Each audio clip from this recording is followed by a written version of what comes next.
Hello dear, welcome to new class. তো তোমাদের আবার স্বাগত। আমরা ক্লাস 9 2022 সালের প্রশ্ন বিচিত্রা সলভ করছিলাম। তো আশা করি তোমরা সেট 1-এর ভিডিওটা দেখেছো। আজকে আমাদের বিষয় হচ্ছে সেট 2, ফিজিক্যাল সায়েন্স। আমরা সলভ করছিলাম ফিজিক্যাল সায়েন্স। ওকে, তো ফিজিক্যাল সায়েন্স আমরা সলভ করছিলাম। দেখো, বাইরে একটু শব্দ আসতে পারে, তো চলো আমাদের সেট 2টা শুরু করা যাক। দেখো প্রথম প্রশ্ন কী আছে, দেখো আমি তোমাকে দেখিয়ে দিচ্ছি, এটা সেট 2, এই যে সেট 2। হ্যাঁ, চলো স্কুলটার নাম তোমরা দেখে নিও। নেক্সট দেখো প্রশ্ন আসছে কি আমাদের প্রথমে। এক মিনিট, আমি একটু কালারগুলো চেঞ্জ করে নিই। হ্যাঁ চলো, দেখো প্রথম প্রশ্ন কী আসছে, এক অ্যাস্ট্রোনমিক্যাল ইউনিট আর এক অ্যাংস্ট্রম, এদের অনুপাতটা চেয়েছে, এদের রেশিও চেয়েছে। আগে জানতে হবে যে এক অ্যাস্ট্রোনমিক্যাল ইউনিট বা 1 AU আর এক অ্যাংস্ট্রম, ওই এর উপর একটা ডট দেওয়া, এই কথাটার মানে কি, তারপরেই না আমরা এদের কী জানবো, এদের অনুপাতটা জানবো, তাই না? তো তোমাদের দেখা একটা জিনিস আমি দেখাচ্ছি, এটা মন দিয়ে দাও। দেখো কিছু কিছু বড় একক আমি এখানে নিয়েছি, কিছু কিছু ছোট একক আমি নিয়েছি এখানে। নটিক্যাল মাইল, অ্যাস্ট্রোনমিক্যাল একক, আলোকবর্ষ, পার্সেক। এই যে আমরা বিশাল বড় বড় দূরত্ব মাপি, এখান থেকে এত দূর, আমরা হাইয়েস্ট কী দিয়ে মাপি, যে এখান থেকে দিল্লির দূরত্ব কত, 2000 কিলোমিটার। তো অনেক বড় বড় ডিস্টেন্স মাপার জন্য আমরা কিলোমিটার ইউজ করি বা মাইল কথাটা ইউজ করি, তাই তো।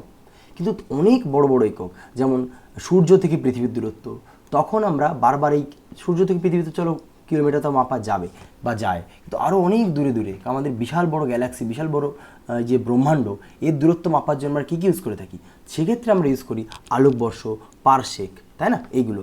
বা অ্যাস্ট্রোনমিক্যাল একক বা তোমার নটিক্যাল মাইল। এই নটিক্যাল মাইল দিয়ে মাপা হচ্ছে সাধারণত সমুদ্রের এই এক তীর থেকে অন্য তীরে এত নটিক্যাল মাইল, এইগুলো অ্যাস্ট্রোনমিক্যাল ইউনিট। এই সমস্ত জিনিস আমার মানে অ্যাস্ট্রোনমিক্যাল ইউনিট মানে বুঝতে পারছি কি, তো ওই যে তোমার মহাকাশের বিভিন্ন বড় বড় দূরত্ব ইউজ করার জন্য AU ইউজ করা হয়, ঠিক আছে।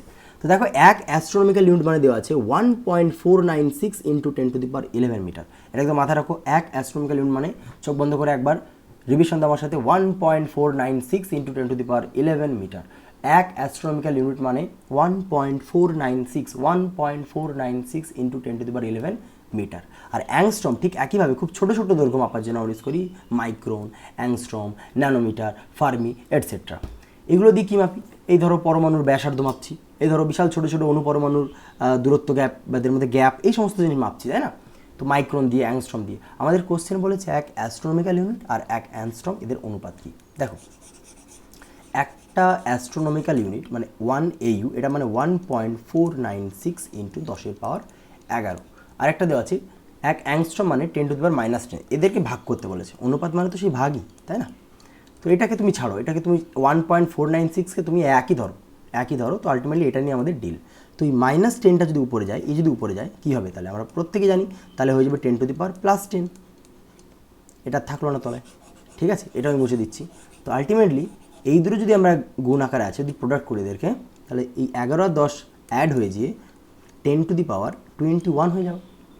তাহলে 10⁻21 আমাদের অ্যান্সার হওয়া উচিত। আর তোমরা প্রত্যেকে এই দুটো স্ক্রিনশট নিয়ে ভালো করে মুখস্থ করে একবার, খুব ইম্পর্টেন্ট, যে এক নটিক্যাল মাইল মানে কত মিটার, এক অ্যাস্ট্রোনমিক্যাল ইউনিট মানে কত মিটার, এক লাইট ইয়ার মানে কত মিটার, এক পারসেক মানে কত লাইট ইয়ার, সমস্ত জিনিসগুলো একটু ভালো করে, যেটা ইম্পর্টেন্টগুলো আমি এখানে লিখে দিয়েছি, ভালো করে অন্তত একবার প্লিজ একবার দেখে নিও, ঠিক আছে। তো অ্যান্সারটা কী হবে, 10⁻21 কোনোটাই তো 10⁻21 নেই, তাহলে এটা স্পষ্টতই উত্তর ভুল দেওয়া আছে, 10⁻21 হবে উত্তর, ঠিক আছে, মাথায় থাকবে।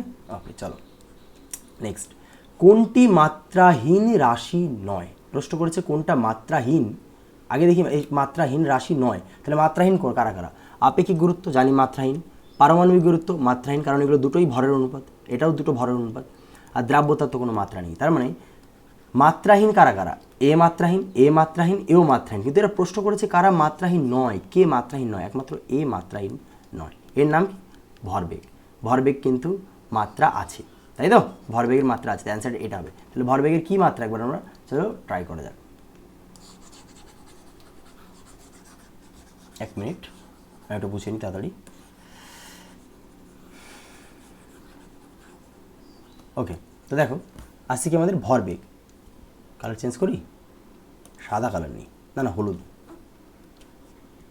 দেখো ভরবেগ, তাই তো, তো ভরবেগ কথার মানে কি? ভর মানে মাস আর বেগ মানে ভেলোসিটি, এই দুটো মিলিয়ে ভরবেগ হচ্ছে। ভরবেগ কাকে বলে? ভর আর বেগের গুণফলকে বলে ভরবেগ। তো এদের মাত্রা কি? ভরের মাত্রা কি? এম, আর বেগের মাত্রা কি? সরণের হার মানে L/T। তাহলে ভালো করে যদি করি তাহলে mL, টিটা উপরে গেলে T⁻⁻1, এটা হচ্ছে ভরবেগের মাত্রা। তাহলে ভরবেগের কিন্তু স্পষ্টতই একটা মাত্রা রইল, তাই তো? তাহলে অ্যান্সার কী হবে? ভরবেগ হবে। পরের প্রশ্ন, একজন খেলোয়াড় লং জাম্প দেওয়ার আগে কিছুটা দূর থেকে দৌড়ে এসে তারপর লং জাম্প দেয়, কারণটা কি? এটা তো অতি সরল একটা প্রশ্ন। 1 মিনিট। কী হবে? একজন খেলোয়াড় কী হবে? বেগ বৃদ্ধির জন্য? না, বেগ বাড়ানোর জন্য, শক্তি বৃদ্ধির জন্য, গতিজাড্য বৃদ্ধির জন্য। হ্যাঁ, একদম ঠিক, গতিজাড্য বৃদ্ধির জন্য। অ্যান্সার কী হবে? গতিজাড্য বৃদ্ধির জন্য। তাহলে এই 3টে হয়ে গেল, গতিজাড্য বৃদ্ধির জন্য। আমরা পড়েছি না, গতিজাড্য, ফ্যান ঘুরতে থাকে, ফ্যানের তুমি সুইচ যদি অফ করে দাও, ফ্যানের যদি তুমি সুইচ অফ করে দাও, তাও দেখবে কিছুক্ষণ এটা ঘুরতে থাকে। কির জন্য? গতিজাড্যের জন্য।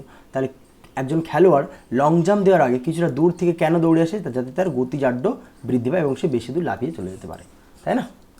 চলো নেক্সট, মিটার স্কেলে লঘিষ্ঠ ধ্রুবকের মান কত? আগে বলো লঘিষ্ঠ ধ্রুবক মানে কি? এই কথাটার মানে কিন্তু আমাদের আগে জানতে হবে যে হোয়াট ইজ লঘিষ্ঠ ধ্রুবক। লিস্ট কাউন্ট বলে কি ইংলিশে, লিস্ট কাউন্ট। লঘিষ্ঠ ধ্রুবক মানে কোনো একটা যন্ত্র দিয়ে সবথেকে ছোট যা মাপা যায় তাকে বলে তার লঘিষ্ঠ ধ্রুবক। কথার মানে বোঝা গেল, কোনো একটা যন্ত্র দিয়ে সবথেকে ছোট যে ডিস্টেন্স বা সবথেকে ছোট যে ভর, মানে সবথেকে ছোট সেই যা মাপা যাবে তাকে বলে তার লঘিষ্ঠ ধ্রুবক। তো আমাদের স্কেলটার নাম হচ্ছে মিটার স্কেল। কোন স্কেল? Metre scale. তো মিটার স্কেল তোমরা আশা করি প্রত্যেকে দেখেছো, এরকম দেখতে মিটার স্কেল। তো মিটার স্কেলে বলেছে সব থেকে ছোটো কী মাপা যায়? সব থেকে ছোটো এইটা মাপা যাবে, এই যে দাগটার মধ্যে গ্যাপটা, এই গ্যাপটাই মাপা যাবে এদের মধ্যে, হ্যাঁ না? তো এটা কী স্কেল? Centimetre scale. দেখো, তার মানে আমি যদি ভাবি এই 3 থেকে 4 এগুলো প্রত্যেক 1 সেন্টিমিটার, 1 সেন্টিমিটার, 1 সেন্টিমিটার। এদের মিডিলে 10টা খোপ কাটা আছে, যে 5 নম্বর খোপটা। তাহলে সব থেকে ছোটো, তাহলে এইটাকে সেন্টিমিটার মানে 1 সেন্টিমিটার বলতে পারি, বা আমি 10 মিলিমিটার বলতে পারি, বলা হয় কিনা? কারণ কিলো, হেক্টো, ডেকা, মিটার, ডেসি, সেন্টি, মিলি, তাহলে সেন্টিমিটারের পরেই আসে মিলিমিটার। তাহলে 1 ঘর মানে 10 দ্বিগুণ, আমরা জানি না? তাহলে 10টা মিলিমিটার হওয়া মানে 1টা সেন্টিমিটার। তাহলে সব থেকে ছোটো মাপা যাবে এইটা, অর্থাৎ এটা হচ্ছে 1 মিলিমিটার। তাহলে সব থেকে ছোটো কী মাপা যাবে? 1 মিলিমিটার। তাহলে যদি বলে কি বলেছে যে মিটার স্কেলে লঘিষ্ঠ ধ্রুবক 1 মিলিমিটার, কি কোনো উত্তর আছে? নেই, কিন্তু সেন্টিমিটার সব উত্তর আছে। তাহলে আমরা জানবো যে 1 মিলিমিটার মানে কত সেন্টিমিটার। 1 মিলিমিটার মানে কত সেন্টিমিটার বলো? দেখো, এদিক গেলে 10 দিয়ে গুণ, তাহলে ওদিক গেলে 10 দিয়ে ভাগ, তাহলে 1কে 10 দিয়ে ভাগ করবো, এত সেন্টিমিটার। তার মানে 0.1 সেন্টিমিটার। ওকে, তাহলে সব থেকে ছোটো যেটা মাপা যাবে সেটা হচ্ছে 0.1 সেন্টিমিটার। কোনটা উত্তর? দিস। তাহলে 0.1 হচ্ছে এর উত্তর। ঠিক আছে, পরের প্রশ্ন, যদি 0.1 কেজি ভরের একটি বস্তু কণার উপর তো করতে থাকি, তো 0.1 কেজি, এরকম 0.1 কেজি একটা বস্তুর উপর 1 নিউটন ফোর্স দেওয়া হয়েছে, 1 নিউটন, তাহলে কি ত্বরণ সৃষ্টি হবে? মানে আমাকে স্পষ্ট এম বলে দিয়েছে 0.1 কেজি, আমাকে বস্তু কণার উপর ফোর্স যে এফ সেটা বলে দিয়েছে 1 নিউটন, বলেছে বলো এ কত, ত্বরণ কত?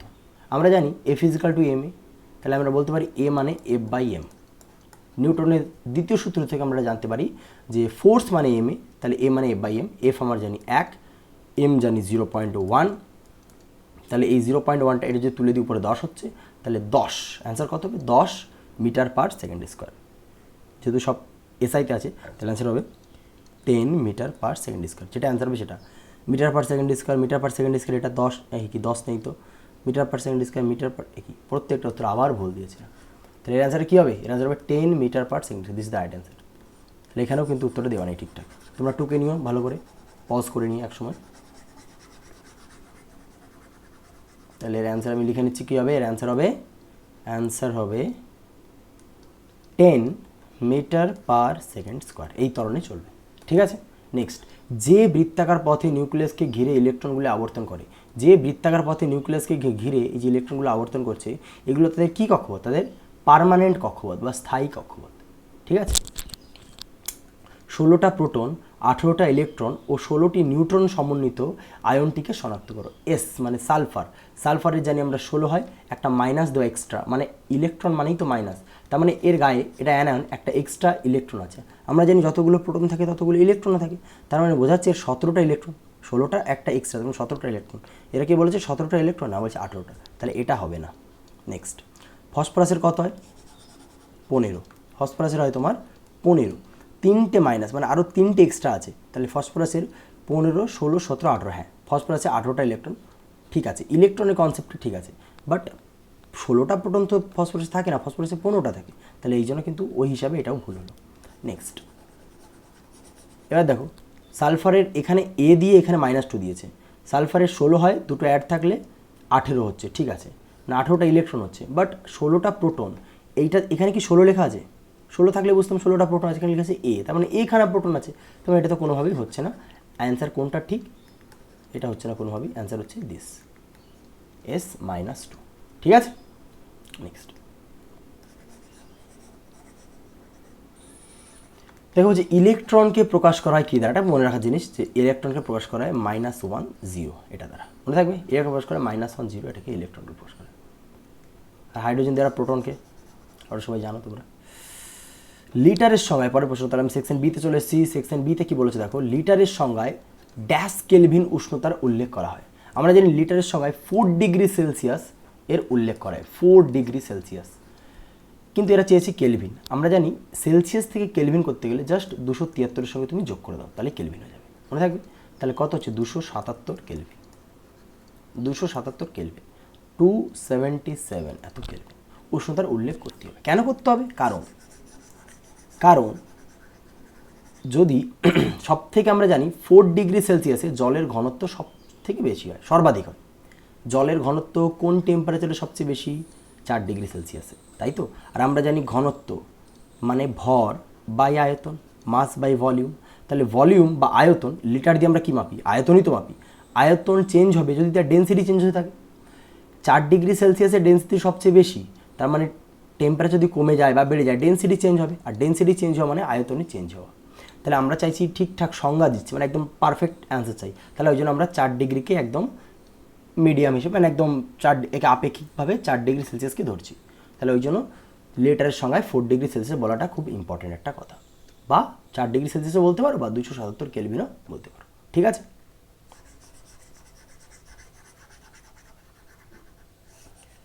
পরের প্রশ্ন, এটা এখানে লিখে দিই, 277 কেলভিন বা 4 ডিগ্রি সেলসিয়াস, যা উচ্চা বলতে পারো। প্রদত্ত কোন রাশিটির একক মৌলিক? ভরবেগ, ক্ষমতা, আলোকবর্ষ, বল। ভরবেগ, ক্ষমতা, আলোকবর্ষ, বল। দেখা যাক। দেখো ভরবেগ মানে আমরা কি জানি, দেখো 1 মিনিট। তো ভরবেগ, ক্ষমতা, আলোকবর্ষ, আর বলেছে কি, একবার সরি একবার দেখতে দাও, আলোকবর্ষ আর বলেছে বল। তো এদের কোনটার কি চেয়েছে, যে কোনটা মৌলিক, মানে একটা জিনিসের তৈরি। দেখো ভরবেগের মধ্যে এম আছে, বেগ বলতে L/T আছে, বেগ বলতে তার মধ্যে সরণ বাই সময় L/T আছে, তার মানে 3টে মৌলিক জিনিসই চলে এসছে এখানে। ক্ষমতা মানে কি? কার্য বাই সময়। কার্য মানে কি? ফোর্স ইন্টু, মানে সেই বুঝতেই পারছি যে এর মধ্যে কার্য আসছে, ক্ষমতা মানে কার্য বাই সময়, কার্য বাই সময়, তো সময়ও চলে আসছে, এর মধ্যে বলও আসছে, তার মধ্যে ভরটর থাকবে, একটা জিনিসের সমন্বয়ে এটা তৈরি হয়নি। আলোকবর্ষ বলতে একটা লেন্থ বোঝায়, একটা দৈর্ঘ্য বোঝায়, তো এইটা একমাত্র লেন্থ বা একটা মৌলিক জিনিসের মধ্যে আছে। আর বল তো জানি mL/2, তার মানে ভর আছে, দৈর্ঘ্য আছে, সময়, 3টে জিনিসই আছে এর মধ্যে, তাহলে অ্যান্সার কী হবে? আলোকবর্ষ, ঠিক আছে। তাহলে এটা একদম সহজ প্রশ্ন ছিল, যার মধ্যে কোনটির একক মৌলিক? আলোকবর্ষ। ওকে, নেক্সট প্রশ্ন দেখে বলেছে, একটি স্কেলার রাশির উদাহরণ দাও যা দুটি ভেক্টর রাশির সমন্বয়ে গঠিত। কার্য সমাচার আমরা জানি বল ইন্টু সরণ, বল ইন্টু সরণ। দেখো বল ও ভেক্টর রাশি, সরণ ও ভেক্টর রাশি, বাট কার্য কোনটা? একটা স্কেলার রাশি, মনে থাকবে। তাহলে কার্য কী রাশি? স্কেলার রাশি। যদিও দুটো ভেক্টর গুণ করে, দুটোই কিন্তু ভেক্টর, দুটো ভেক্টর গুণ করে আমরা কি পেয়েছি? একটা স্কেলার পেয়েছি। এটা খুব ইম্পর্টেন্ট প্রশ্ন, এটা ভালো করে কিন্তু দেখে দিও, যে কি দুটো ভেক্টর রাশির সমন্বয়ে গঠিত একটি স্কেলার রাশির নাম লেখো, অ্যান্সার হবে কার্য। ওকে,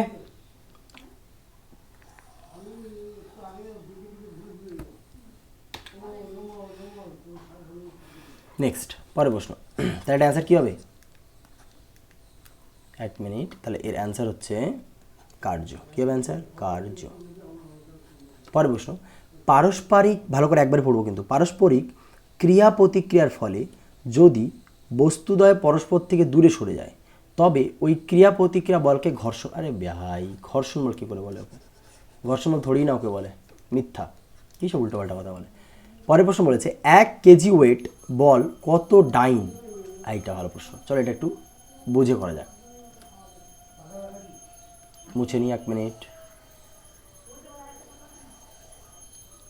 ডিলিট। ওকে, তো প্রশ্ন কী করেছে দেখো, 1 কেজি ওয়েট, তাই না? 1 কেজি ওয়েট, তো লিখি 1।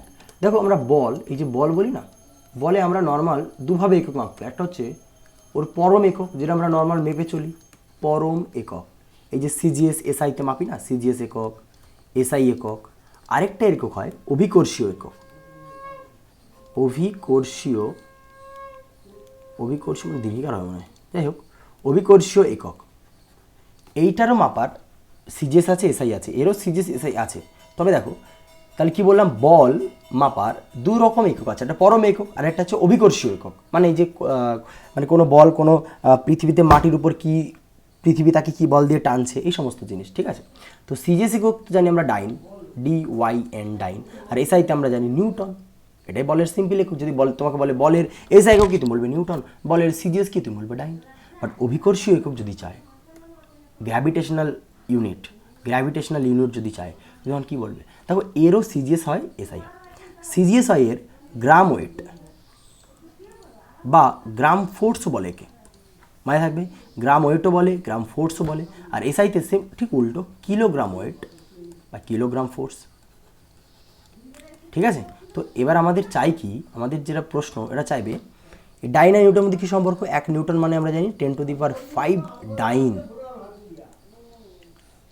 এবার এই 1 কিলোগ্রাম ওয়েট এর সঙ্গে কি সম্পর্ক, এটা আমাদের প্রশ্ন, তাই তো?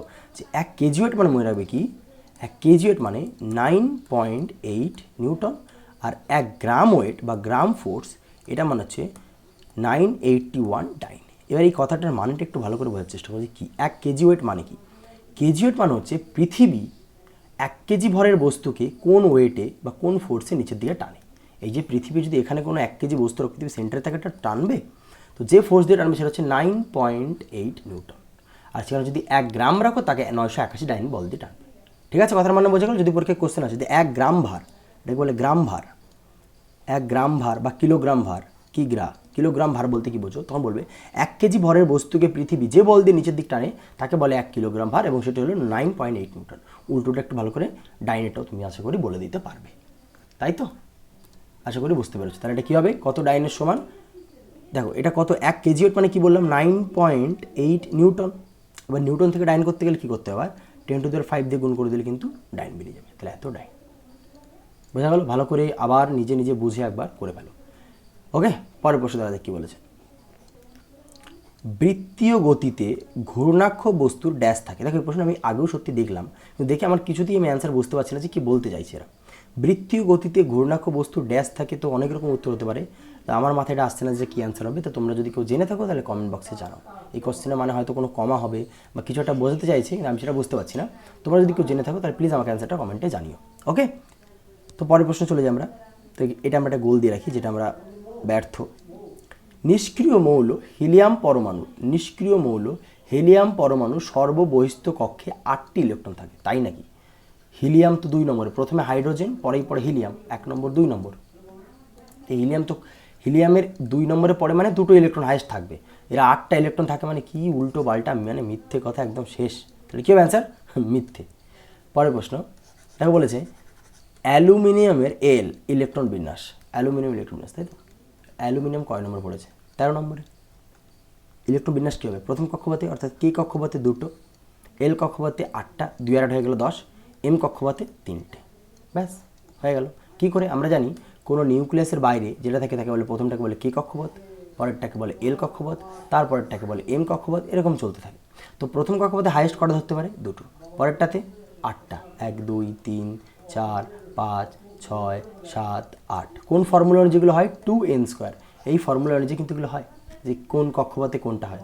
এন এর মান যখন 1, কের কক্ষপথের ক্ষেত্রে এন এর মান 1, তাহলে 1² 1, 2 একে 2, হাইস্ট দেখো 2টোই আছে। হাইস্ট কটা আছে? দেখো 2টো, এই একটা আর এই একটা। আর যদি বলি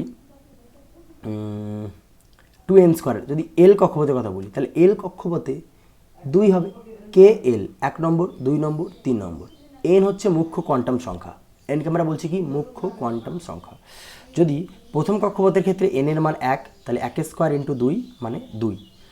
দ্বিতীয় কক্ষপথের ক্ষেত্রে অর্থাৎ এল কক্ষপথের ক্ষেত্রে, যে এল কক্ষপথের ক্ষেত্রে এন এর মান 2, তাহলে এখানে 2 বসলে 2² 4, 4 দুগুণে 8, তাহলে এখানে হাইয়েস্ট 8টা থাকতে পারে। সেরকম করে তুমি প্রত্যেকটা বের করতে হবে। তো তোমাকে 13 বানাতে বলছে অ্যালুমিনিয়াম, প্রথমে হাইয়েস্ট 2টো বসলে, পরেরটা 8টা বসলে, তাহলে 2 আর 8 তোমার 10 হয়ে গেল, আর বাকি থাকলো 3টে। তাহলে ইলেকট্রন বিন্যাস কী হবে?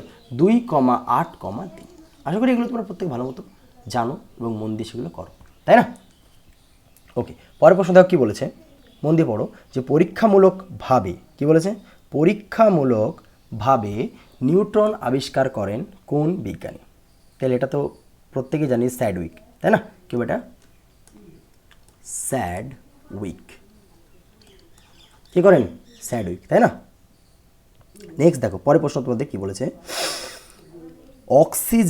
অক্সিজেনের আইসোটোপের নাম শুনতে চেয়েছে, যে অক্সিজেনের 3টে আইসোটোপ কী কী? তো চলো করা যাক।